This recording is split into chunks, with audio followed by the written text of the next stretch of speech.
সরকারি চাকরিতে তৃতীয় ও চতুর্থ শ্রেণীর পদে এ পর্যন্ত মুক্তিযোদ্ধা কোটায় নিয়োগপ্রাপ্ত জনবলের পূর্ণাঙ্গ তথ্য চেয়েছে মুক্তিযুদ্ধ বিষয়ক মন্ত্রণালয়। বৃহস্পতিবার মন্ত্রণালয় ও বিভাগগুলোর সচিবদের কাছে এ তথ্য চেয়ে মুক্তিযুদ্ধ বিষয়ক মন্ত্রণালয় থেকে চিঠি পাঠানো হয়েছে।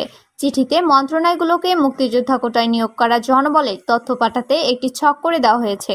ছক অনুযায়ী প্রার্থীর নাম, নিয়োগপ্রাপ্ত পদ ও শ্রেণী, বাবার নাম ও পূর্ণাঙ্গ ঠিকানা, যার মুক্তিযোদ্ধার সনদ, তার নাম ও ঠিকানা, মুক্তিযোদ্ধার নাম, পিতা, মাতা, পিতামহ, মাতামহ, মুক্তিযোদ্ধার সনদ ও গেজেট নম্বর এবং নিয়োগপ্রাপ্ত হওয়ার তারিখ জানাতে হবে। বৈষম্য বিরোধী ছাত্র আন্দোলনের মুখে গত 5 আগস্ট প্রধানমন্ত্রীর পদ থেকে পদত্যাগ করে দেশ ছাড়েন শেখ হাসিনা।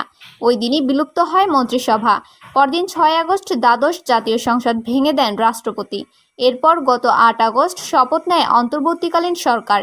এ সরকারের প্রধান উপদেষ্টা হিসেবে দায়িত্ব নেন শান্তিতে নোবেলজয়ী অর্থনীতিবিদ ডক্টর মোহাম্মদ ইউনূস। এছাড়া রয়েছেন 16 জন উপদেষ্টা। অন্তর্বর্তী সরকারের মুক্তিযুদ্ধ বিষয়ক মন্ত্রণালয়ের উপদেষ্টা হিসেবে রয়েছেন ফারুক-ই-আজম।